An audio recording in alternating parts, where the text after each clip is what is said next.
نسأل الله تعالى أن يفرج عن الأمة جميعا. آمين آمين يا رب. محاضرتنا كما فهمنا من الإخوة اليوم ستكون عن أنا أقول مكانة القدس أو دلالات القدس في القرآن الكريم بإذن الله رب العالمين. فسنبدأ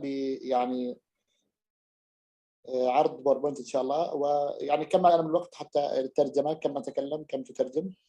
طيب إن شاء الله، يعني شوية تمام. قليلا يعني ممكن شريحة الشريحة صغيرة، يعني ممكن طيب. يكون فيها آية أو آيتين إن شاء الله. سأبدأ عرض الشرائح. طيب، أترجم قليلا يا Syekh. Jadi insya Allah Syekh akan membersamai kita pada sore hari ini dalam pembahasan tentang ayat-ayat dan dalil-dalil dari Al-Quran ataupun dari yang lainnya yang menjelaskan tentang Al-Quds. Dan insya Allah kami sebagai penterjemah mudah-mudahan diberikan taufik oleh Allah untuk bisa menerjemahkan dengan baik. Tafadhal Syekh.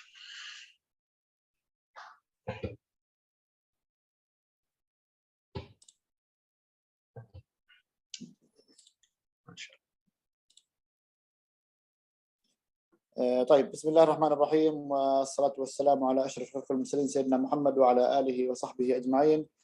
يا ربنا لك الحمد كما ينبغي لجلال وجهك وعظيم سلطانك. رضينا بالله ربا وبالإسلام دينا وبمحمد صلى الله عليه وسلم نبيا ورسولا. أحب أن نبدأ المحاضرة بأن ننبه لعنوان أن الأقصى عقيدة. يعني سندخل في معنى الأقصى عقيدة، ما معنى الأقصى عقيدة قليلا، ثم سنبدأ بمكانة القدس في القرآن الكريم ودلالات القرآن الكريم لحب القدس والمسجد الأقصى المبارك. معكم المعتصم بالله مطر، أنا من فريق القدس أمانتي في تركيا، هنا أقيم وأنا فلسطيني في الأصل من الرملة، من قرية اسمها سرفند الخراب، يعني مدينة اسمها الرملة، وهي بعيدة عن القدس تقريبا نصف ساعة يعني في الطريق، وإن شاء الله نرجع لها يعني فاتحين محررين. Amin ya Rabb. Baik. Setelah beliau memuji Allah Subhanahu wa taala dan berselawat kepada Rasulullah sallallahu alaihi wasallam dan juga menyebutkan beberapa kalimat-kalimat yang indah, kita telah ridho Allah sebagai Rabb kita, Nabi Muhammad sebagai Nabi kita, dan Islam sebagai agama kita. Insya Allah pembahasan kita poin yang paling utama adalah Al-Aqsa Akidah, dan ini akan dijelaskan oleh beliau apa itu Aqsa, kenapa Masjid Al-Aqsa sebagai akidah kita, dan beliau insya Allah akan membahas tentang kedudukan Al-Quds dan juga dalil-dalil yang terkait dengan Al-Quds.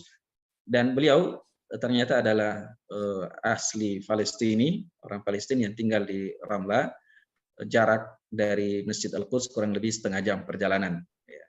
Ini insya Allah beliau akan membahas tentang Al-Aqsa. Tafadhal Syekh. سنحضر يعني في هذا العرض سيكون فيديو في المقدمة وفيديو في الخاتمة حتى ندخل في جو القدس والمسجد الأقصى المبارك. نبقى مع هذا الفيديو. Masya Allah. Jadi kita akan mulai dengan video dan diakhiri nanti dengan video supaya lebih asyik menjelaskannya. Tafadhal Syekh.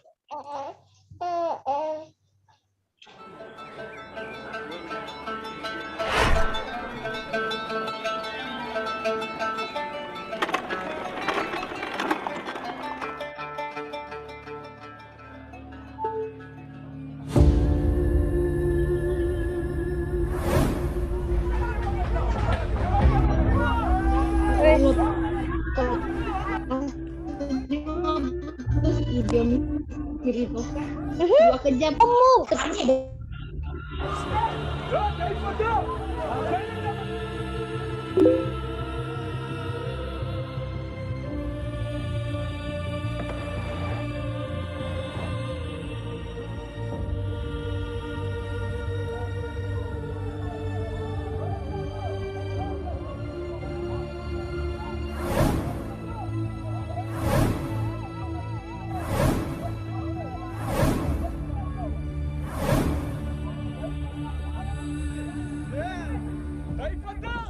الصوت واضح صحيح؟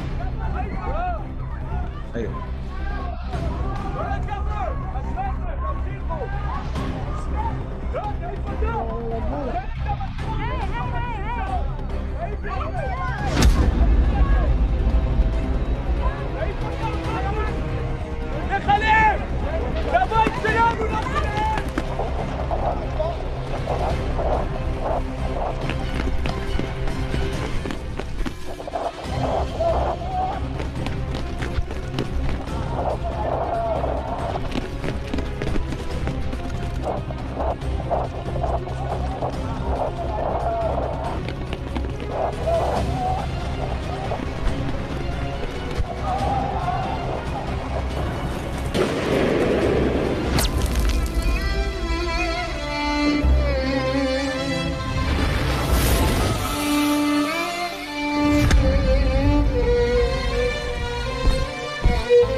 يعني هذا فيديو شبابي عن يعني تخيلنا لفتح بيت المقدس بإذن الله تبارك وتعالى.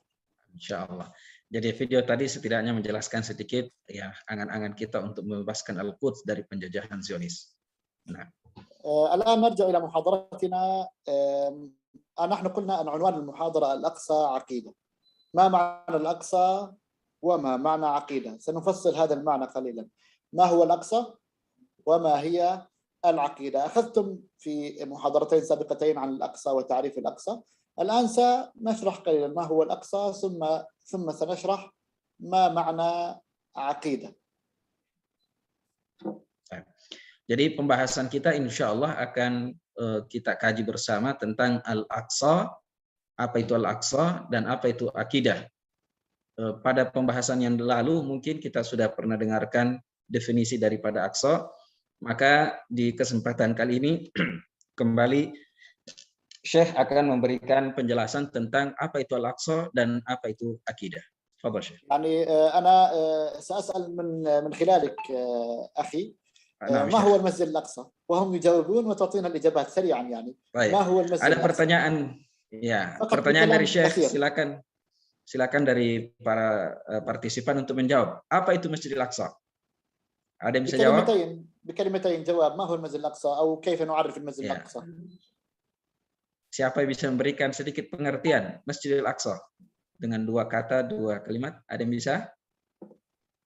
Dari partisipan. Bisa buka mic? Yaqulun qiblatul ula, Syekh. قبلة الأولى. جميل. Nah. جميل. أيضا ما هو المسجد الأقصى؟ Yang lain selain kiblat pertama, apa lagi? على الشات. Kiblat pertama. Baldatun mubarakah. جميل. أيضا جميل. Ya, selain lagi apa lagi? Ismi. Yang jelas suaranya.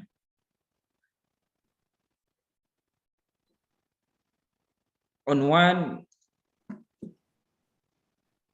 Al-Quds في فلسطين. نعم. يعني هي إجابات كثيرة وإجابات متنوعة. أيوة. كلها تكون في إجابتنا. يعني إذا أردنا أن نعرف المسجد الأقصى المبارك يعني كيف نقول ما هو المسجد الأقصى المبارك؟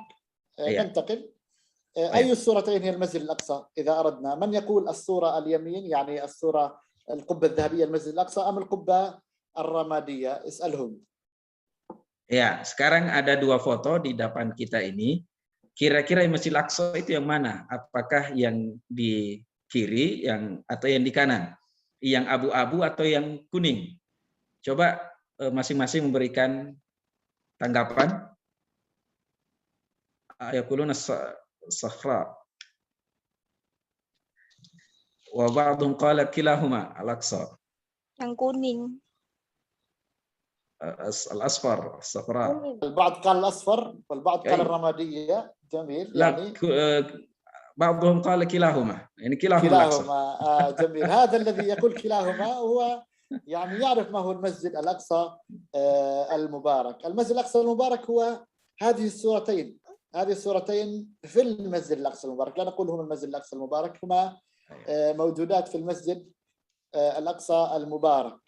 الأقصى المبارك هو كل ما داخل هذا السور. رأينا هذه القبة الذهبية وهذه القبة الرمادية وكل هذا السور هو المسجد الأقصى المبارك. ممكن نشير لها في الليزر.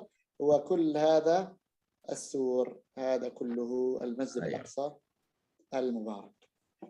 Ya, jadi sebenarnya jawaban yang paling tepat adalah kedua masjid ini berada dalam area Al-Aqsa. Ya, mau yang kuning atau yang abu-abu, semuanya adalah area Masjid Al-Aqsa. Dan tadi beliau sudah memberikan gambaran semua yang ada dalam benteng ini, dalam tiang itu atau tembok itu, semua itu adalah daerah Al-Aqsa. Jadi kedua-duanya itu adalah Masjid Al-Aqsa. Artinya masuk di dalam daerah Al-Aqsa. Nah, Syekh. إذا أردنا أن نعرف المسجد الأقصى المبارك، ما هو المسجد الأقصى المبارك؟ يوجد جانب مادي يعني محسوس ملموس، ويوجد جانب معنوي هو موجود في عقلنا وفي إيماننا. الجانب المادي هو نقول أنه اسم لكل ما دار عليه السور، ويوجد فيه 200 معلم إذا أردنا. مساحته شبه مستطيل، مساحته 144 دنم، يعني 144 ألف متر مربع، ويوجد كثير من المعالم. يعني هذه القبتين تكون هي من ضمن معالم المسجد الأقصى المبارك. للمسجد الأقصى المبارك 17 بابا، 6 منها مغلقة و10 منها مفتوح، وأيضا له 4 مآذن: باب الغوانم وباب السلسلة وباب الأسباط وباب المغارب. Baik. Jadi Masjidil Aqsa sebenarnya kalau mau diartikan, jadi ada dua. Ada yang sifatnya hismadi, yang bisa diraba, bisa disentuh, bisa dilihat. Yang kedua adalah sesuatu yang makna, yang hanya bisa diresapi dan bisa dipahami. Nah, untuk Al-Aqsa sendiri, ya kurang lebih itu 144 meter persegi, ya luas dari tanah Al-Aqsa atau Masjidil Aqsa. Kemudian ya ada 17 pintu dari Masjidil Aqsa, 6 diantaranya tertutup dan selebihnya terbuka. Nah, ini gambaran sedikit tentang Masjidil Aqsa. Nah,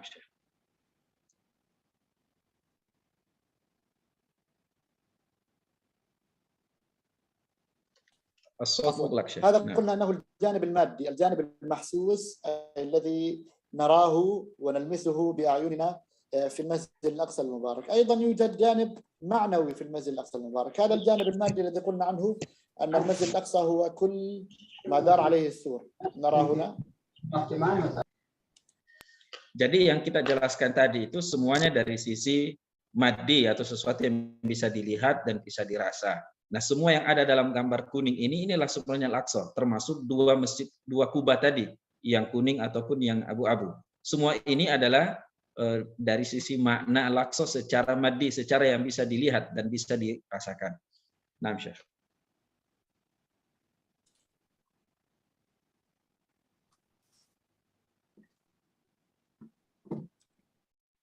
أما الجانب المعنوي، صوتي مسموع أخي؟ مسموع شيخ. الجانب المعنوي الجانب الغير محسوس، الجانب الذي في العقل أو في القلب. ماذا نقول؟ كما قال البعض من الشباب: هو أولى القبلتين، وثاني مسجد وضع في الأرض بعد المسجد الحرام بمكة، وثالث مسجد تشد إليه الرحال بعد المسجدين الحرام والنبوي، وإليه أسري بالرسول صلى الله عليه وسلم، ومنه بدأ معراجه إلى السماء، وفيه أم الأنبياء النبي صلى الله عليه وسلم كان إمام الأنبياء، وهو الذي قال فيه رب العزة: سبحان الذي أسرى بعبده ليلا من المسجد الحرام إلى المسجد الأقصى إلى آخر الآية. هذا الجانب نقول المعنوي لتعريف المسجد الأقصى المبارك. Ya, kalau yang tadi kita jelaskan adalah Masjid Al-Aqsa secara maddi yang bisa disentuh. Nah, sekarang kita akan bahas Al-Aqsa secara maknawi. Inilah yang disebutkan oleh para partisipan tadi yang mengatakan dia adalah kiblat pertama umat Islam, salah satu dari 3 masjid yang disucikan, kemudian atau 3 masjid yang dibolehkan untuk kita rihlah ke sana, tempat Isra-nya Rasulullah Shallallahu Alaihi Wasallam dan awal dari Mi'rajnya. Jadi tempat Isra-nya, tapi awal dari Mi'rajnya Rasulullah SAW.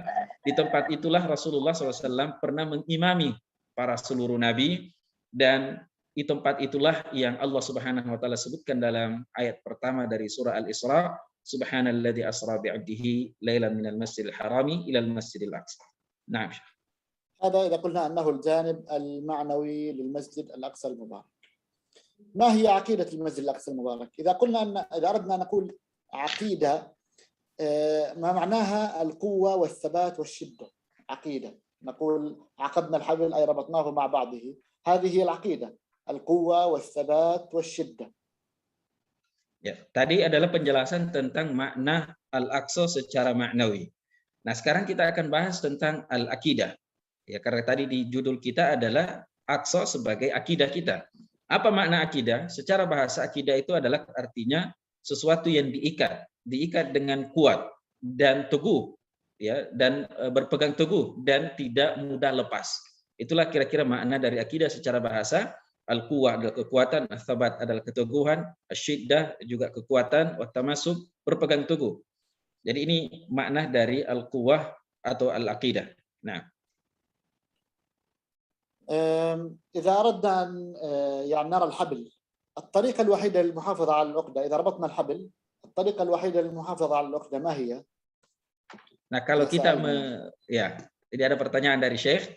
Nah, kalau kita mengikat dengan tali, bagaimana cara bisa mempertahankan tali tersebut? Ada yang bisa jawab?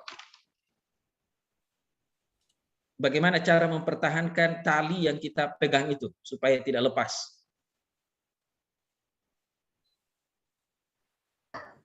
Disimpulkan pada pondasi yang kuat. يعني نربطها بقوة. نربطها بقوة، ولكن يوجد شيء يعني لازم ننتبه له، ما هو في الصورة موجود. Pondasi di dalam gambar itu ada sebenarnya jawabannya. Ya, supaya bisa kuat itu tali dan tidak lepas, kira-kira apa? Bisa dilihat dari gambar yang ada.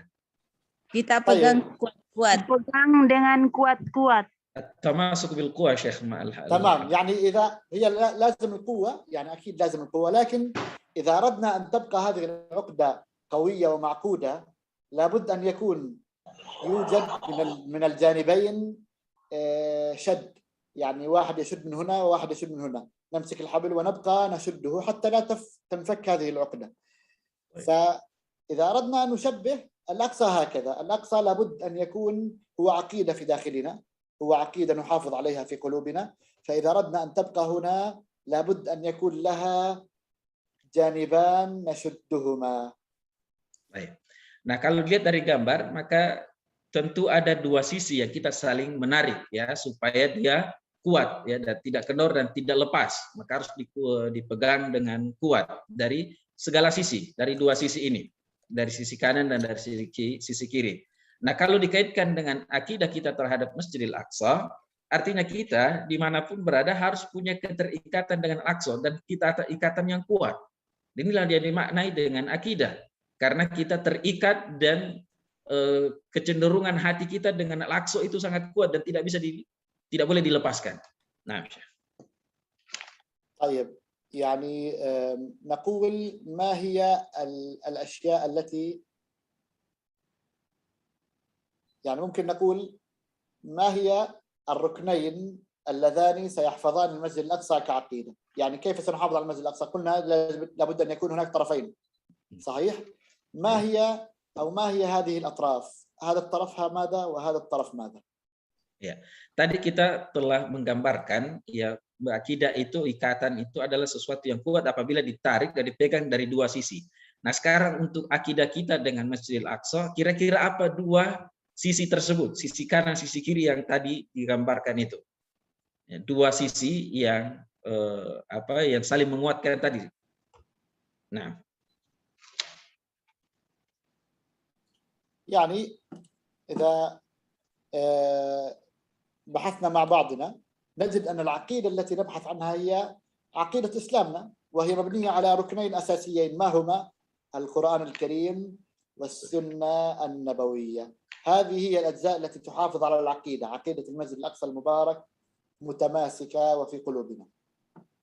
Ya, jadi yang bisa dan dua rukun yang merupakan dengannya ikatan ini akan kuat adalah Al-Quran dan Sunnah. Dan Masya Allah bagi yang sudah menjawab di room chat, ya, jadi Al-Quran dan Sunnah adalah merupakan dua rukun untuk mengikat akidah kita dengan Al-Quds. Nah, Syekh. إذا بدأنا نقول أو سألنا السؤال كيف نحافظ على الأقصى عقيدة في قلوبنا وكيف هو الأقصى أصلا عقيدة، نقول أول شيء وهو محاضرتنا لهذا اليوم ذكره في القرآن الكريم، أنه ذكر في القرآن الكريم وأيضا يعني ذكر بكثير من الشغلات، يعني بكثير من الآيات ذكر في القرآن الكريم. Ya, apa yang menjadi landasan kita mengatakan bahwasanya Al-Quds atau akidah kita dengan Al-Quds ini adalah suatu hal yang tidak boleh dilepaskan?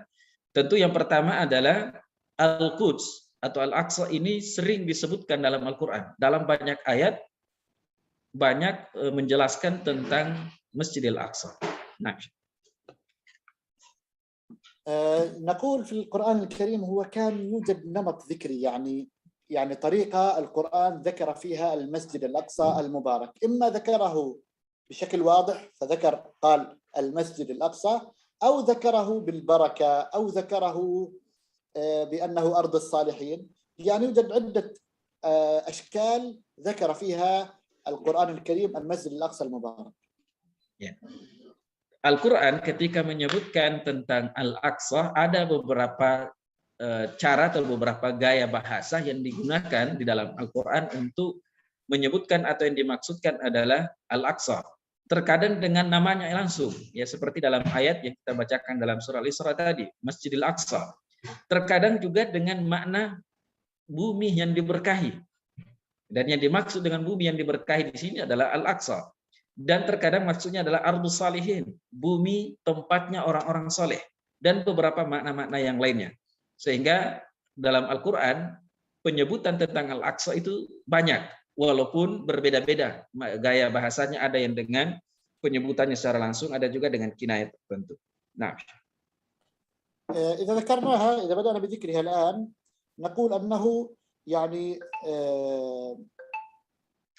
بدأ بوصف القرآن البيت المقدس بالبركة، تمام، ثم وصفها بالقدسية، ثم أقسم ببيت المقدس، ثم حول القبلة وذكر قصة تحويل القبلة كلنا نعرفها، وأيضا تحدث عن الجغرافيا المسجد الأقصى المبارك، جغرافيا في القصص القرآن، وأيضا ذكر أنه هذه الأرض سيرثها عباده الصالحون، وذكر حادثة الإسراء والمعراج، وذكر أيضا في سورة الإسراء إفساد بني إسرائيل اليهود الآن وعلاقتهم في المسجد الأقصى المبارك.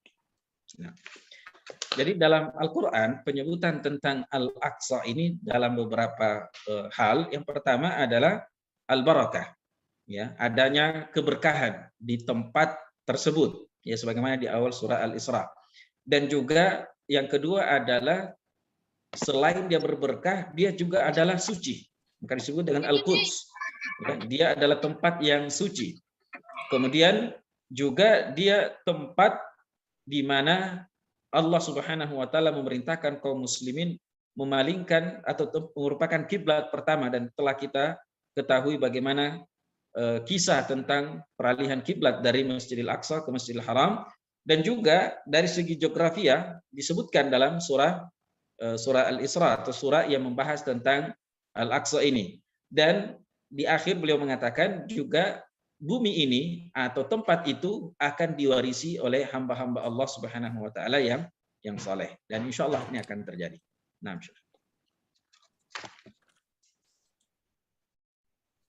إذا أردنا أن نتعرف كيف ذكر الأرض المباركة، ذكرها في 5 مواضع. ذكر الأرض المباركة في 5 مواضع.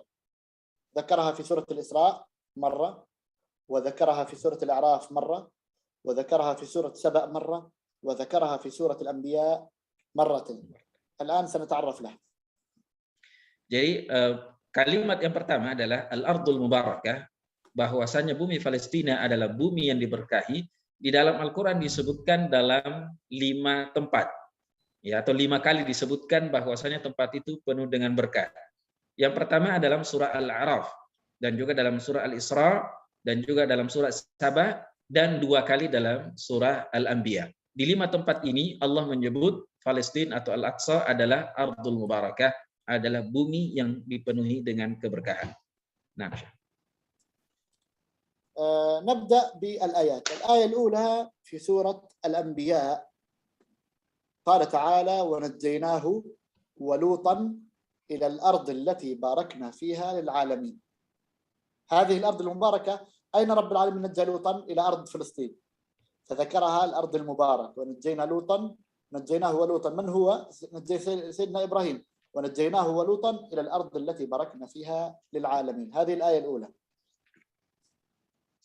Ya, jadi ayat yang pertama dalam surah Al-Anbiya, di mana Allah Subhanahu wa taala berfirman, dan kami selamatkan atau kami selamatkan Nabi Ibrahim dan juga Nabi Lut alaihissalam ke bumi yang dipenuhi dengan keberkahan. Di mana tempat itu? Ya, ulama tafsir kita mengatakan maksudnya adalah di Palestina. Jadi ini ayat pertama yang menjelaskan bahwasanya Allah Subhanahu wa taala memberkahi tempat ini. Nah, طبعا نحن نتحدث عن آيات البركة. تمام. الآية الثانية والثالثة أيضا في سورة الأنبياء واحدة وسورة الأعراف قال تعالى وأورثنا القوم الذين كانوا يستضعفون مشارق الأرض ومغاربها التي باركنا فيها وتمت كلمة ربك الحسنى على بني إسرائيل بما صبروا. أيضا رب العالمين نجى بني إسرائيل إلى أرض فلسطين فسماها الأرض التي باركنا فيها. هذه الآية الثانية. الآية الثالثة أيضا لسيدنا سليمان وكان حكمه يمتد إلى فلسطين وسليمان الريح عاصفة تجري بأمره إلى الأرض التي باركنا فيها وكنا بكل شيء عالمين. أغلب المفسرين قالوا أن الأرض التي باركنا فيها هي تقصد أرض فلسطين أو أرض بيت المقدس. Nah, ayat yang kedua yang menjelaskan tentang bahwasanya bumi Palestina adalah bumi yang diberkahi. Ayat yang kedua dalam surah Al-A'raf, bisa dilihat situ ayat 137. Allah Subhanahu wa taala berfirman wa awrasnal qaum, dan kami wariskan tempat ini bagi kaum yang dahulunya dilemahkan atau dianggap lemah dan berada pada suatu bumi atau tempat barakna fiha yang Allah Subhanahu wa taala berkahi. Di ayat yang ketiga, kalau tadi adalah kisah daripada Nabi Musa alaihissalam. Di ayat yang ketiga dari kisah Nabi Sulaiman alaihissalam, di mana Nabi Sulaiman bisa memerintahkan angin untuk pergi kemana saja, termasuk ke tempat yang dipenuhi dengan keberkahan. Dan mayoritas ahli tafsir kita mengatakan Al-Ardul Mubarakah yang dimaksud dalam dua ayat yang kita sebutkan tadi adalah Palestina atau yang biasa disebut dengan Al-Quds. Nah. الآية الرابعة في سورة سبأ وقال في سورة سبأ وجعلنا بينهم وبين القرى التي باركنا فيها قرى ظاهرة. يقول عن سبأ هذول كانوا في اليمن هؤلاء فيقول هو وجعل بينها بين اليمن وبين القرى التي باركنا فيها قرى ظاهرة يعني هو يقصد التي باركنا فيها قرى فلسطين بيت المقدس هناك أرض البركة وبين اليمن قرى ظاهرة يقول أنها قرى الحجاز. Ya, yang lainnya tolong dimatikan dulu suaranya, tolong yang bicara tolong di mute ya, di mute suaranya. Baik, jadi ayat yang keempat yang menjelaskan tentang bahwasanya Palestina adalah daerah yang diberkahi oleh Allah Subhanahu wa taala dalam ayat ini dalam surat Saba. Allah Subhanahu wa taala menjadikan antara Yaman dengan sebuah daerah ada sebuah kampung yang dipenuhi dengan keberkahan. Dan yang dimaksud dengan kampung atau qaryah yang diberkahi ini adalah Palestina. Nah, الآية الأخيرة الخامسة نقول هي بآية البركة والتي نعرفها جميعا في سورة الإسراء سبحان الذي أسرى بعبده. هاي آية صريحة بأنه مبارك أرض مباركة. سبحان الذي أسرى بعبده ليلا من المسجد الحرام إلى المسجد الأقصى ما هو الذي باركنا حوله.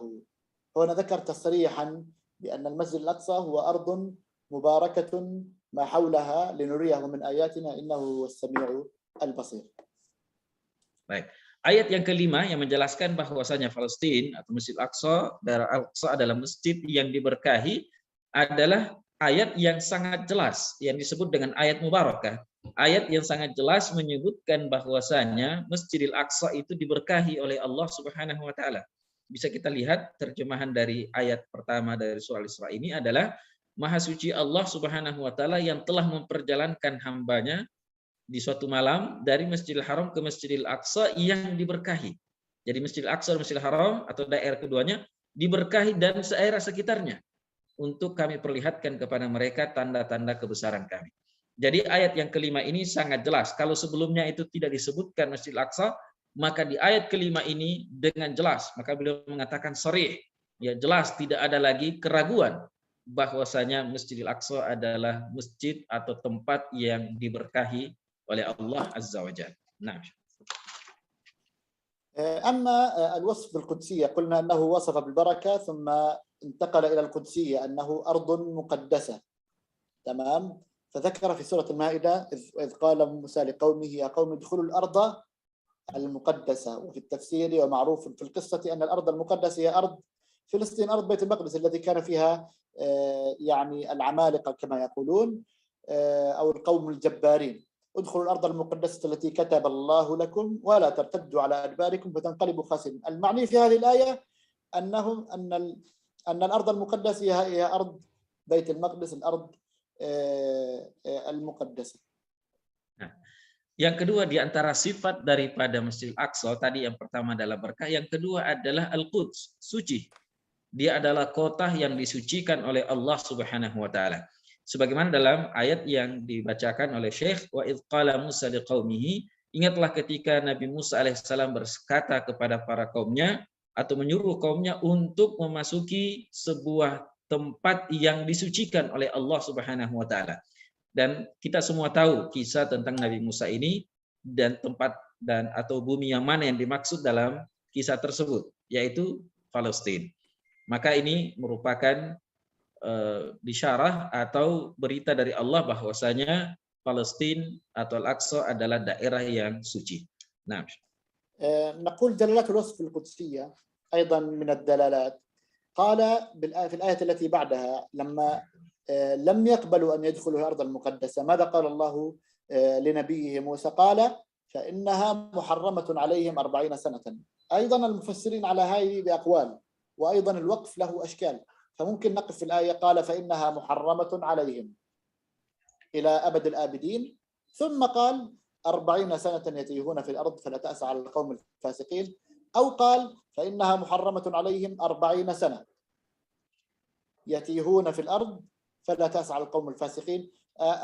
الأغلب والأرجح أنها حرمت عليهم هذه الأرض تماما لعدم قبولهم أمر نبيهم بدخول هذه الأرض المقدسة. Di antara dalil ayat-ayat yang menjelaskan bahwasanya Masjidil Aqsa atau Al-Aqsa itu adalah masjid atau tempat yang sangat disucikan oleh Allah Subhanahu wa taala bisa dilihat dalam surah Al-Maidah di ayat 26 di mana Allah menjelaskan qala fa innaha muharramah. Ingatlah bahwasanya orang Bani Israel, pengikut Nabi Musa waktu itu, diharamkan baginya memasuki tempat itu. Diharamkan berarti karena tempat itu suci. Mereka tidak bisa masuk ke tempat itu selama mereka memiliki hal-hal yang buruk. Maka tempat itu adalah suatu tempat yang disucikan. Dan juga di sini beliau menjelaskan tentang al-waqf. Ketika kita membaca Al-Quran dan berhenti pada salah satu dari dua tanda bolehnya berhenti, itu ada satu makna yang terkandung di dalamnya. Kalau kita mengatakan fa innaha muharramatun alaihim, berhenti di situ, artinya orang-orang Israel itu diharamkan masuk ke Palestina selama-lamanya. Lalu kemudian 40 tahun mereka tersesat, ya, hanya keliling di suatu tempat. Itu kalau berhenti di alaihim. Tapi kalau kita mengartikan fa innaha muharramatun alaihim 40 sanah, diharamkan kepada Bani Israel untuk masuk ke Palestina selama 40 tahun. Dan setelah itu mereka tersesat. Namun beliau merajihkan dan lebih memilih bahwasanya yang paling cocok maknanya adalah mereka diharamkan selama-lamanya. Tidak boleh mereka tinggal di dalam Palestina untuk selama-lamanya. Karena ini adalah daerah suci dan mereka adalah orang-orang kotor. Nah, هذه دلالات الوصف بالقدسية. أما أقسم بيت المقدس فقال تعالى والتين والزيتون وطور سينين وهذا البلد الأمين. إذا سألنا الإخوة والأخوات الذين معنا في هذه المحاضرة، هنا ذكر والتين والزيتون، ذكر نبات التين والزيتون نعرفه، ثم ذكر وطور سينين، هذا مكان اسمه طور سينين في مصر، الطور، وهذا البلد الأمين يقصد فيها مكة. فكيف نقول أنه ذكر بيت المقدس؟ هل من الممكن أن يعرف أحد؟ Baik, yang selanjutnya tadi pertama diberkahi, kemudian yang kedua disuci, yang ketiga Allah bersumpah. Allah bersumpah dengan Masjidil Aqsa atau dengan Al-Quds.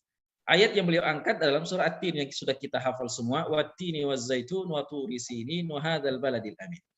Kalau kita perhatikan dari ayat ini, Allah pertama bersumpah dengan buah, tin dan zaitun, dan sebuah buah yang sangat kita tahu dan sering kita dengarkan.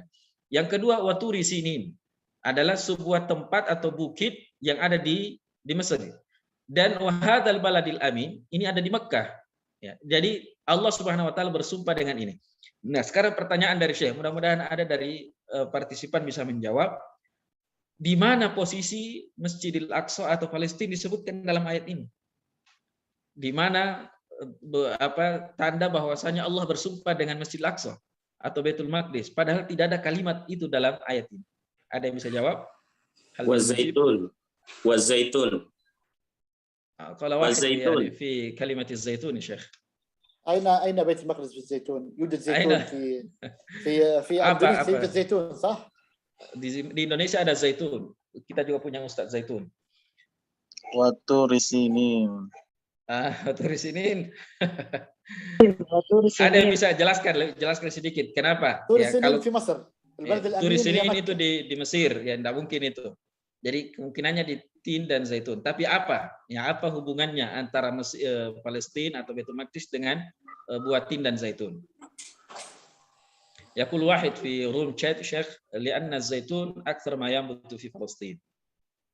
جميل اقتربنا يعني اقتربنا من الإجابة. نقول أنه هنا في هذه الآية هو لم يقصد التين والزيتون بعينه، هو قصد المكان هنا لأنه ذكر هنا مكان وهنا ذكر مكان، فيقصد في الآية الأولى وأرض التين والزيتون، يعني هو قسم محذوف أو كلمة محذوفة، هو يقسم بمكان التين والزيتون. ومن المعروف والمشهور أن أفضل مكان للزيتون والزيت هو أرض بيت المقدس وبلاد الشام، فيقصد فيها هي أرض التين والزيتون، والتين والزيتون يقصد القسم ببيت المقدس هناك بهذيك الأرض، بتلك الأرض المباركة، والتين الزيتون وطور السنين وهذا البلد الأمين، فيكون عندنا هنا مكان وهنا مكان وهنا مكان. Ya. Nah, kalau kita perhatikan secara cermat, sebenarnya Allah Subhanahu wa taala bersumpah di sini bukan pada buahnya, tapi tempatnya. Karena itu dilihat dari dua setelahnya. Turi sini itu tempat. Hadzal baladil amin juga tempat.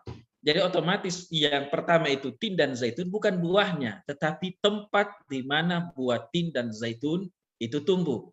Dan yang dimaksud di sini adalah Palestina. Karena kedua buah ini tumbuh di daerah Palestina cukup banyak. Jadi sebenarnya ada satu kata yang mahdzuf, ya, mahdzuf secara lafaz tapi maknanya sangat jelas, yaitu Allah bersumpah dengan tempat di mana tumbuhnya buah tin dan zaitun, dan Allah bersumpah dengan bukit Tursina yang ada di Mesir, dan Allah bersumpah dengan kota yang aman yaitu Makkah. Jadi ada 3 tempat sebenarnya di sini yang disebutkan. Dan inilah kenapa kita mengatakan Allah bersumpah dengan Palestina. Allah bersumpah dengan Baitul Maqdis. Di mana ayatnya? Wattini wazzaitun. Ya, jadi bukan buahnya, tapi tempat di mana buah tin dan buah zaitun itu tumbuh. Naam, Syekh. أما هو قلنا عن وعد الصالحين بورثة الأرض المباركة، قال في الآية الكريمة: ولقد كتبنا في الزبور من بعد الذكر أن الأرض يرثها عبادي الصالحون. ويقال أن الأرض المقصود في الأرض هذه هي أرض بيت المقدس، لأنه ذكر بعد تعقيب على حادث بيت المقدس: ولقد كتبنا في الزبور من بعد الذكر أن الأرض يرثها عبادي الصالحون. Kemudian tadi kita sebutkan juga dari makna Al-Quds secara makna adalah tempat yang Allah Subhanahu wa taala janjikan sebagai tempat yang akan diwarisi oleh orang-orang atau hamba-hamba Allah yang saleh. Dalam surah Al-Anbiya di ayat 105. Ya, silakan diperiksa, dilihat, dibuka Qur'annya, surah Al-Anbiya ayat 105. Allah Subhanahu wa taala berfirman, "Wa laqad katabna fiz zabur", kami telah mencatat dan telah mewajibkan bahwa setelah Zabur, bahwa setelah ini bumi ini, dan yang dimaksud dengan bumi di sini adalah Palestina atau Baitul Maqdis, akan diwarisi oleh hamba-hamba kami yang saleh. Maka insya Allah ayat ini merupakan berita gembira bagi kita bahwasanya kita akan mewarisi Palestina atau Baitul Maqdis dengan ayat ini. Nah,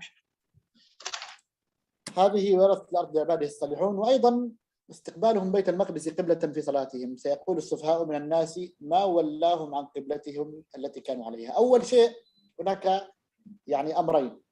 صلاتهم باتجاه بيت المقدس، صلى المسلمون تجاه بيت المقدس في حياة النبي صلى الله عليه وسلم أكثر من صلاتهم باتجاه الكعبة المشرفة في حياة النبي صلى الله عليه وسلم، لأنها تغيرت القبلة في السنة الثانية للهجرة، يعني تقريبا صلوا في المدينة ما يقارب من 17 شهرا تجاه بيت المقدس وهم في المدينة، ونضيف لها 13 عاما في مكة أيضا قبل الهجرة، فنقول 13 وأيضا سنة ونصف تقريبا، نقول صلوا ما يقارب 14 عاما تجاه بيت المقدس، ثم حولت القبلة إلى المكة المكرمة.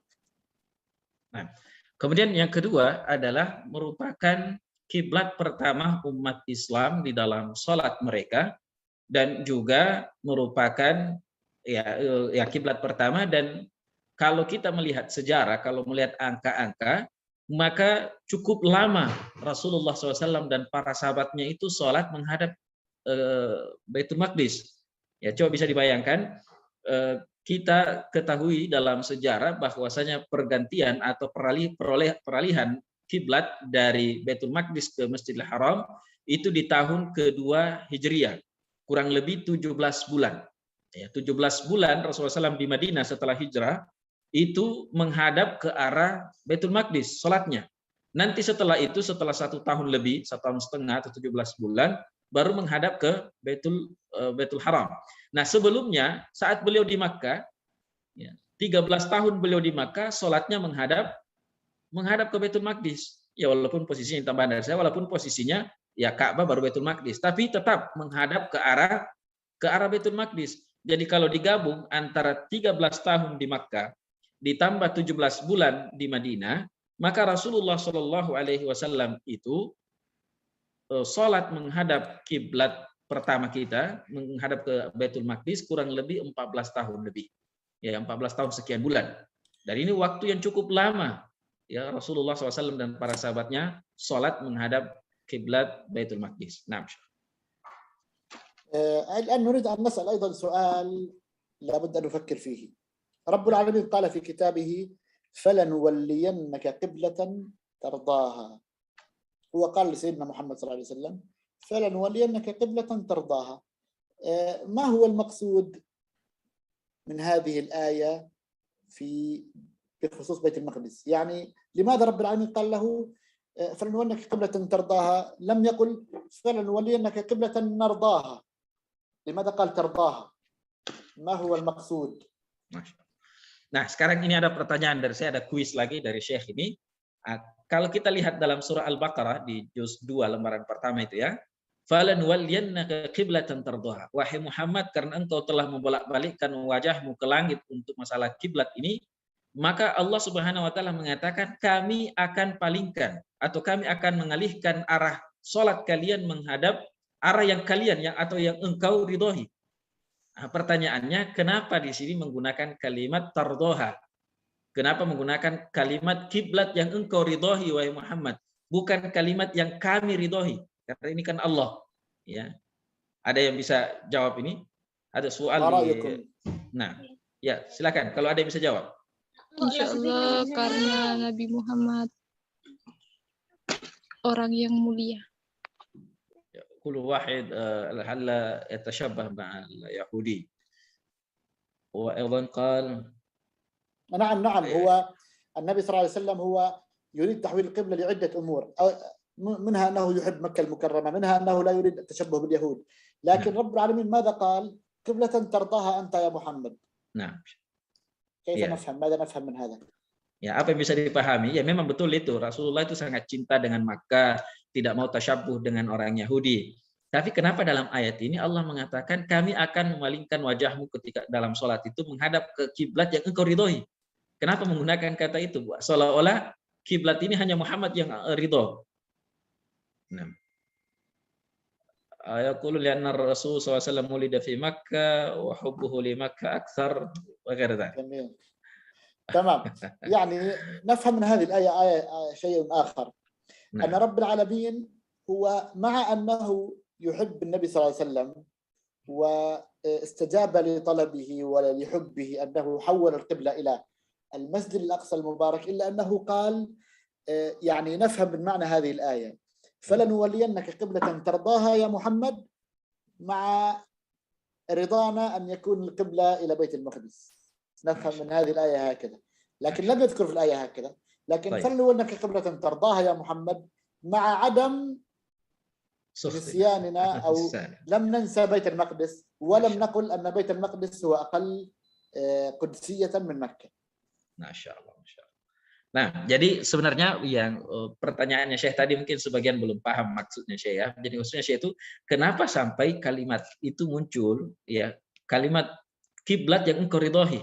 Jadi seolah-olah apakah Allah tidak ridho dengan kiblat sebelumnya, atau kenapa tidak mengatakan ya kami ridhoi juga, tapi seolah-olah keridhaan itu hanya kepada Rasulullah SAW. Jadi maknanya sebenarnya tersirat dari ayat ini karena memang Allah mencintai Rasulullah dan menginginkan apa yang diinginkan oleh Rasulullah SAW dia kabulkan. Namun Allah memberikan isyarat, wahai Muhammad, kami akan memalingkan wajahmu ke arah yang engkau ridhoi, bukan berarti yang sebelumnya kami tidak ridhoi. Kami tidak akan pernah melupakan itu. Ya, silakan Anda sekarang saat ini menghadap ke arah Masjidil Haram ketika beribadah, tapi ingat, ya kiblat pertama kami tidak pernah melupakannya, dan kudsiyahnya, kesucian tempat itu tidaklah kurang daripada kesucian dari kota Makkah. Nah, يعني هكذا وضحنا هذه الصورة البسيطة. وأيضا بحادثة الإسراء لما ذكر فيها أنه هناك الأقصى الذي باركنا حوله، وسورة الإسراء وآية الإسراء، وحد سورة الإسراء كاملة هي تتكلم عن بني إسرائيل ودور بني إسرائيل في الإفساد، ووجود الآن اليهود في فلسطين وفي بيت المقدس ودورهم بالإفسادتين. نعرف أن الإفساد الأولى لبني إسرائيل كانت أيام النبي صلى الله عليه وسلم والصحابة، وكان الصحابة هم الذين قضوا على اليهود وأخرجوهم من الجزيرة العربية. هذه الإفساد الأولى، وقال عنهم رب العالمين فإذا جاء وعد أولاهما بعثنا عليكم عبادا لنا أولي بأس شديد. الإفساد الثانية هي نعيشها الآن، ومن الذين سيحررون فلسطين؟ من هم؟ هم عباد لنا، صفات نفس صفات الصحابة ونفس أوصاف الصحابة، إلا أنها تتغير الأشخاص. يعني أناس ليسوا صحابة ولكنهم بأوصاف الصحابة. رب العالمين قال عنهم فإذا جاء وعد الآخرة، يعني الثانية الإفساد الثانية، فإذا جاء وعد الآخرة ليسوءوا وجوهكم. من هم؟ عبادا لنا التي ذكرهم في الآية التي قبلها، ليسوءوا وجوهكم وليدخلوا المسجد كما دخلوه أول مرة، وإن شاء الله نكون جميعا نحن وأنتم جميعا إندونيسيا من عبادا لنا. Amin, amin, amin, amin ya Rabb. Ya, baik. Kemudian surah Al-Isra itu menjelaskan ada dua hal. Yang pertama tentang kisah Isra dan Mi'rajnya Rasulullah SAW, perjalanan beliau di malam hari ke Masjidil Aqsa, lalu kemudian naiknya beliau ke langit ketujuh untuk mendapatkan perintah wajibnya sholat. Ini hadisah atau kisah yang sudah sering kita dengarkan. Yang kedua adalah adanya dalam surah ini menjelaskan dua kerusakan yang dilakukan oleh Bani Israel atau orang Yahudi. Ada dua kerusakan atau dua kali mereka melakukan kerusakan. Nah, kerusakan yang pertama kata beliau, tafsir yang beliau pilih adalah kerusakan yang terjadi di masa Rasulullah Sallallahu Alaihi Wasallam. Mereka telah melakukan kerusakan dan sahabat-sahabat yang dimuliakan oleh Allah Subhanahu Wa Taala telah berhasil mengeluarkan dan mengalahkan mereka, terutama di masa Umar, yang mengeluarkan mereka dari Jazirah Arab. Ini kerusakan pertama. Kemudian, ya karena dalam surah Al-Isra dijelaskan itu bahwasanya Bani Israel itu akan melakukan kerusakan dua kali. Nah, kerusakan pertama terjadi di masa Rasulullah dan telah dihentikan oleh para sahabat. Kerusakan yang kedua kata beliau adalah sekarang ini. Bani Israel atau orang-orang Yahudi sekarang ini merusak kembali Masjidil Aqsa, maka akan datang satu kaum yang akan mengusir mereka kembali. Ya, yang sifatnya sama seperti sifatnya para sahabat. Yang mungkin orangnya berbeda, bukan lagi sahabat, tetapi sifat-sifat yang ada pada diri sahabat ada pada diri mereka juga di saat ini. Dan merekalah yang akan mengusir dan menghentikan ya kerusakan yang dilakukan oleh Bani Israel. Dan semoga kita dan orang-orang Indonesia, kata beliau, mudah-mudahan ya termasuk orang-orang ibadullah, hamba-hamba Allah yang dijanjikan bisa membebaskan kembali Al-Aqsa atau Al-Quds dari penjajahan Zionis Israel. Dan beliau membaca ayat, ya silakan dibaca dalam surah Isra ayat 7 atau ayat 6.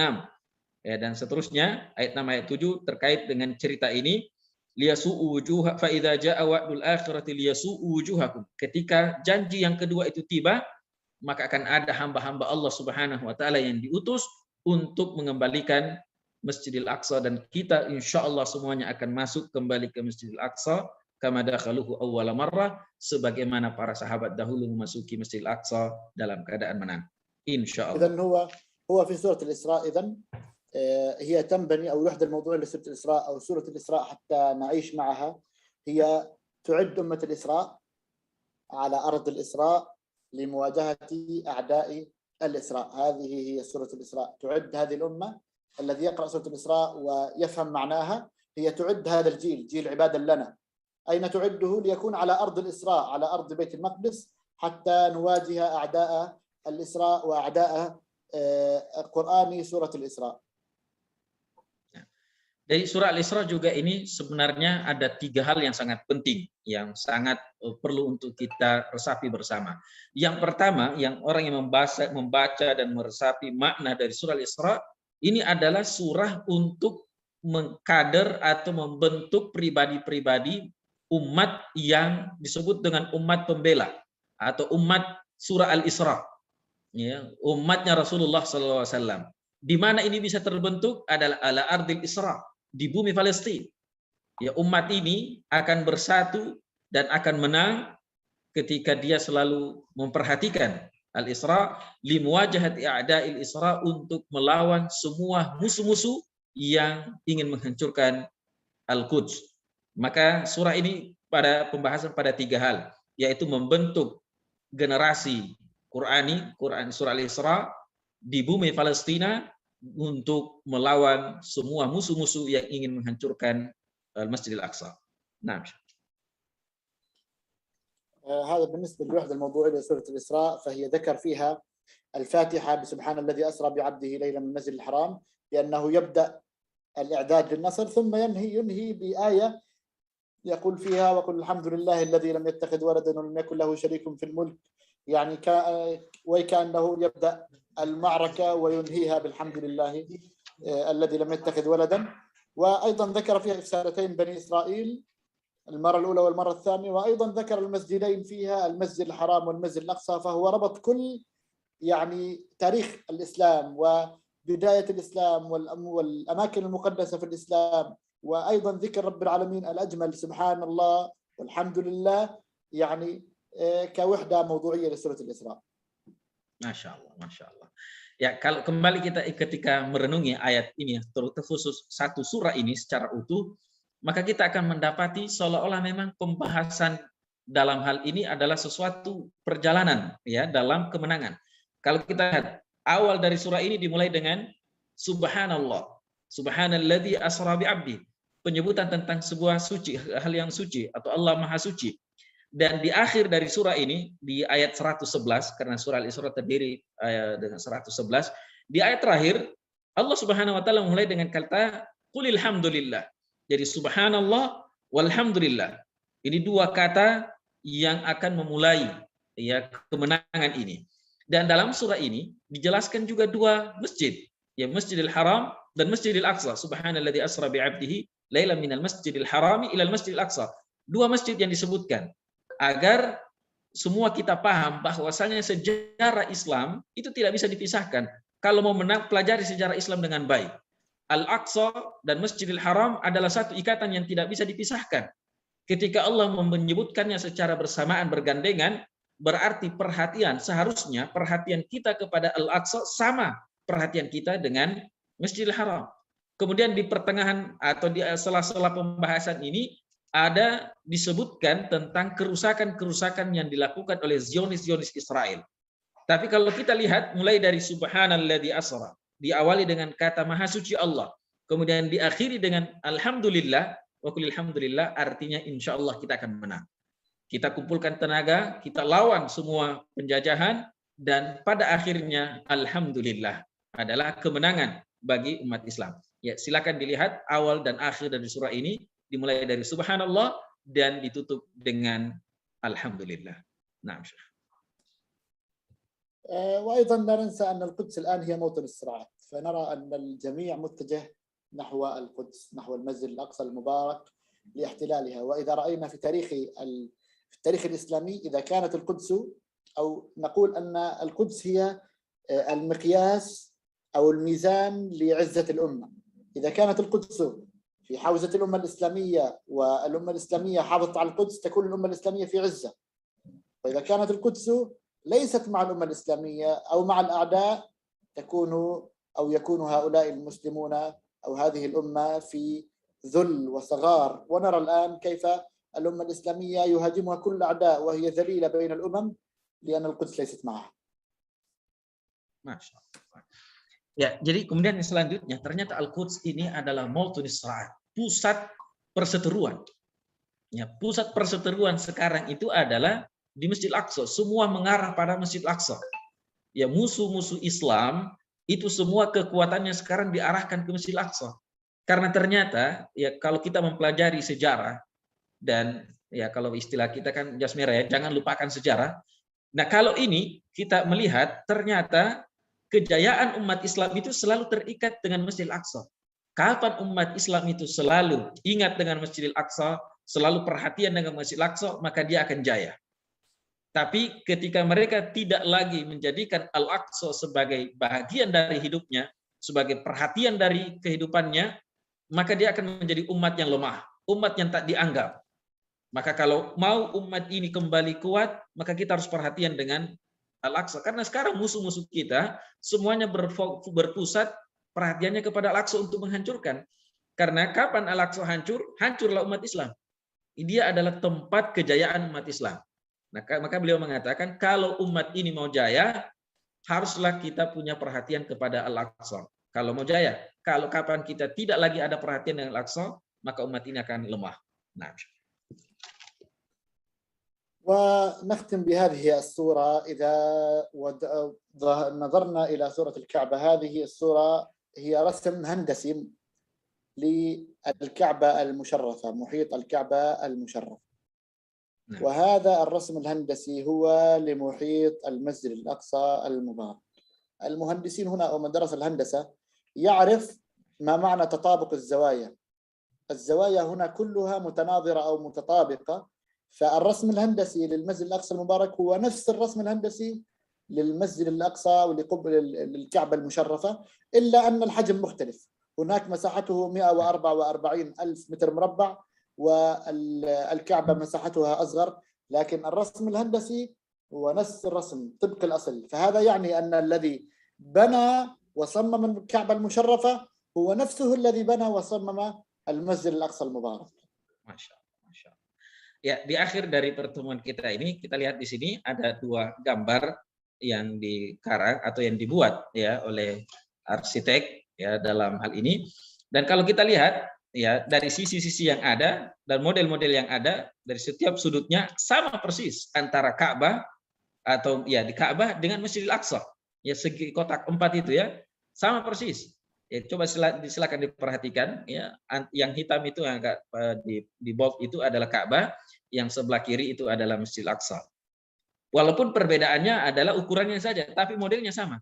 Ya ukuran Masjidil Haram, Masjidil Aqsa yang kita sebutkan tadi adalah 144 meter persegi, sementara Ka'bah lebih kecil dari itu. Tetapi kedua-duanya sama modelnya dan sama bentuknya. Apa makna dari hal ini? Kata beliau adalah yang memberikan nama dan memberikan sifat kepada Masjidil Haram atau Ka'bah adalah tempat yang diberkahi dan tempat yang disucikan. Dia jugalah yang memberikan nama ke Masjidil Aqsa, bahwa ini adalah Masjidil Aqsa, masjid yang diberkahi dan masjid yang disucikan. Nah, kalau kedua-duanya Allah yang memberikan nama, Allah yang memberikan sifat, Allah yang memberikan model dan gaya arsitek seperti ini, maka seharusnya umat Islam perhatian dalam dua hal ini harus sama. Perhatiannya kepada Ka'bah dan perhatiannya kepada Al-Aqsa. Nah. نبقى في الختام مع هذا الفيديو الذي قلنا سنختم فيه، فيديو أيضا معبر عن الحالة أو كيف يعني نصر هؤلاء الشباب المسجد الأقصى المبارك، وكيف أننا من كل مكان سننصر المسجد الأقصى المباراة. Insyaallah. Ya, karena sebagaimana di awal kita memulai dengan video, maka di akhir dari pertemuan ini beliau juga akan kembali memutarkan video untuk memperlihatkan bagaimana para pemuda dan para mujahidin membela Masjidil Aqsa. Dan semoga kita semua insyaallah dimanapun kita berada selalu memberikan perhatian untuk membebaskan Al-Aqsa dari segala bentuk penjajahan Zionis. Nah, tafadhol Syekh.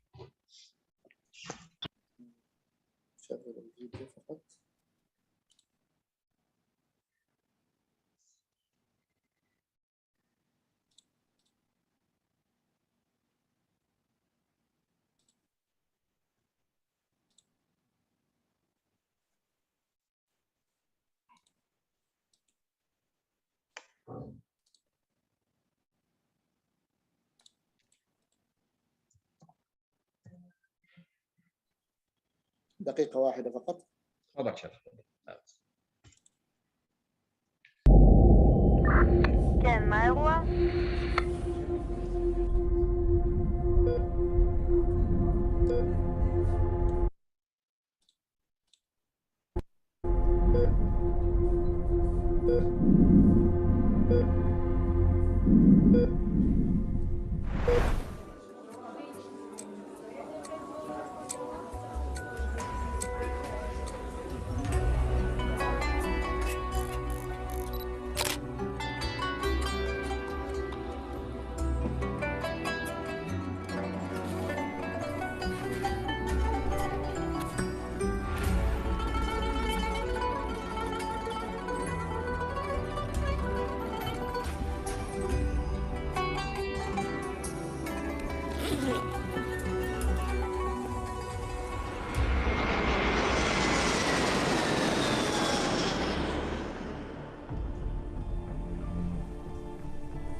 لقد قال شقيقي في وصيته: يا رفاقي الأحرار، إن كنتم تسمعون رسالتي فالقدس أمانتكم، فالقدس أمانتكم.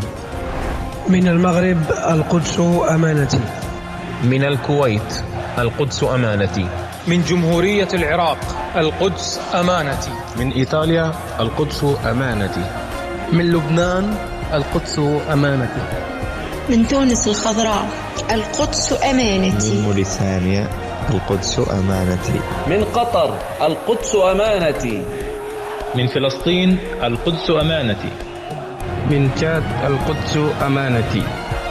من ماليزيا القدس أمانتي. من إندونيسيا القدس أمانتي.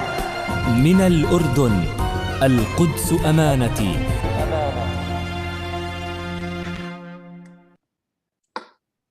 يعني من كل بقاع الأرض القدس أمانتي، وإن شاء الله كل أهل أندونيسيا تكون القدس أمانتهم. أمانتنا إن شاء الله. كما الأقصى عقيدة القدس أمانة إن شاء الله. إن شاء الله إن شاء الله. أبشر يا شيخ، ما شاء الله. جزاكم الله خيرا. حياكم الله شيخ على هذه المحاضرة القيمة الطيبة، ونسأل الله تعالى أن يؤتي لنا الفرصة لأن نصلي في ثالث الحرمين مسجد الأقصى، ونحررها من الزيونيس، من اليهودي الصهيوني إن شاء الله تعالى. آمين يا رب. يعني هناك في هذه أنا أختم إذا يوجد بعض الأسئلة أو بعض أيوه، هناك بعض طلبات الشيخ. هناك بعض طلبات الشيخ. قل ممكن تبين لنا في شكل موجز عن ما سبب لماذا كان هؤلاء اليهود يريد أن يهدم الأقصى؟ ماذا يريدون منها؟ يعني اليهود الآن يعني في اعتقادهم الاعتقاد الباطل طبعا، اعتقاد ليس صحيح، أن لهم هيكل وأن هذه الأرض هي حقهم. لكن في التاريخ كله من بداية أرض فلسطين ومن نشأة أرض فلسطين إلى الآن، اليهود في كل السنوات لم يمكثوا سوى 90 عام، من أصل كم؟ من 3000 قبل الميلاد، والآن 2000 بعد الميلاد، 5000 سنة لم يمكث اليهود في فلسطين إلا 90 عام متواصلة. قبلهم كانوا الكنعانيين أصلا، يعني الذين كانوا على هذه الأرض من بدايتها منذ نشأتها، الكنعانيون، العرب الكنعانيون واللبسيون ثم البالست الفلسطينيون، وهم يعتقدون أن هم أصحاب الأرض الأصلية وأن لهم هيكلا تحت قبة الصخرة، ولكن لا يوجد تحت قبة الصخرة، وهم يحفرون منذ احتلال المسجد الأقصى المبارك إلى الآن لم يجدوا حجرا واحدا يدل على أن لديهم أي معلم يهودي داخل المسجد الأقصى المبارك. Secara singkat, karena lumayan panjang jawabannya beliau, kenapa orang Yahudi itu ingin menghancurkan Masjidil Aqsa? Ini masalah akidah. Ya, mereka meyakini bahwasanya Al-Aqsa adalah tanah warisan dari nenek moyang mereka, dan di situ ada haikal, ya, ada semacam tempat, ya, warisan dari bangsa mereka terdahulu. Padahal beliau menyebutkan dari masa Nabi Musa alaihissalam sampai sekarang, Yahudi itu betul-betul tinggal di Palestina dan berurutan itu hanya kurang lebih 90 tahun saja. Karena asli yang pernah tinggal di Palestina, penduduk asli itu adalah orang Kanaan, dan Kanaan ini dari Jazirah Arab, atau orang Arab asli. Ya, dari Kanaan. Nanti mereka datang. Jadi sekarang mereka menggali atau mereka meyakini bahwasanya di bawah kubah kuning itu, kubah emas itu ada haikal Sulaiman mungkin yang dimaksud. Ya, mereka ingin berusaha menggali untuk mendapatkan bukti bahwasanya ini daerah adalah warisan nenek moyang mereka. Ya, tetapi sampai sekarang mereka tidak mendapatkan sedikit pun, bahkan satu butir batu pun yang menunjukkan kalau itu adalah warisan dari nenek moyang mereka. Tapi mereka meyakini akan ada, makanya mereka selalu ingin menghancurkan dan menggali, ya, karena ada sesuatu yang diyakini. Allah Taala. Ada. هل يوجد شيء آخر؟ نعم. أقرأ أولا شيخ. يقول ممكن توزيع هذه الفيديو يا شيخ؟ أن ترسل إلينا هذه الفيديو. ممكن. نرسلها للأستاذ إن شاء الله. طيب إلى المسؤول Ustaz Mukran mungkin. Ya. Jadi ada yang minta videonya, insya Allah beliau akan kirim. طيب ما بعده إلا يعني عبارة عن شعورهم لما رأوا الفيديو، يعني يحزنون. نسأل الله تعالى أن نكون جميعا يعني لدينا دور إن شاء الله في تحرير المسجد الأقصى المبارك. هيا خلفنا هذه السورة إن شاء الله ندخلها فاتحين محررين بإذن الله. إن شاء الله. Ya, perasaan-perasaan sedih kita ini insya Allah ya kita akan bersama-sama ya masuk dan membebaskan Al-Quds atau Al-Aqsa yang ada di gambar belakang beliau. Insya Allah kita semua ya berusaha untuk bisa membebaskan Al-Aqsa. Ustadz Mukran mungkin kita tutup. Ustadz Mukran masih ada? Mungkin naktafi bihadza. Tutup Ustadz? Oke. Ya. طيب. جزاكم الخير يعني. ممكن هناك كلمة أخيرة شيخ قبل أن تختم؟ يعني نحن نقول أن مثل هذه الصورة التي خلفي نقول أنها لوحة النصر. سيكون هناك لوحة للنصر. الآن لوحة النصر ترسم والآن لوحة النصر تصنع. ولا بد أن يكون لكل واحد منا دور في هذه اللوحة. فكل واحد فينا حتى في إندونيسيا اصنع لك دور في هذه اللوحة، اصنع لك يعني شكل في لوحة النصر القادمة، وكل في مكانه، المعلم في مدرسته، الأب في أسرته، كل واحد في عمله، في مجتمعه، في مسجده، إلى أن نرى الوفود من الأندونيسيين في المسجد الأقصى محررين إن شاء الله. إن شاء الله. Abshir. Amin ya Rabb. Ya, jadi beliau di akhir dari pertemuan kita ini menjelaskan bahwasanya seharusnya kita selalu pasang lauha atau poster-poster yang menggambarkan bagaimana Al-Quds ke depan. Ya, singkatnya seharusnya kita di Indonesia juga ya walaupun ya dengan apa yang kita miliki kita ya punya harapan besar semoga suatu saat kita bisa masuk ke Palestina sebagai orang yang membebaskan dari penjajahan Zionis, dan semoga Allah Subhanahu wa taala menakdirkan kita sebelum meninggal dunia untuk bisa menginjakkan kaki kita di Palestina sebagai hamba-hamba Allah yang membebaskan Al-Aqsa. Demikian, mudah-mudahan ada manfaatnya. Mohon maaf atas segala kekurangan. Saya sebagai penterjemah di kesempatan kali ini mohon maaf jika banyak hal yang terjadi kekurangan dalam penterjemahan kali ini. Hadza Syekh mungkin nakhtim. وشكرا جزاكم الله خيرا على حسن تحياتنا لكم جميعا وتشرفنا بكم. سلام الله عليكم ورحمة الله وبركاته. Waalaikumsalam warahmatullahi wabarakatuh. Hayakumullah Syekh. Ya, demikian apa yang telah disampaikan oleh Syekh. Mudah-mudahan bisa berjumpa kembali di waktu yang akan datang. Demikian subhanakallahumma bihamdik asyhadu an la ilaha illa anta astaghfiruka wa atubu ilaik. Wa akhiru da'wana alhamdulillahirabbil alamin. Wassalamualaikum warahmatullahi wabarakatuh.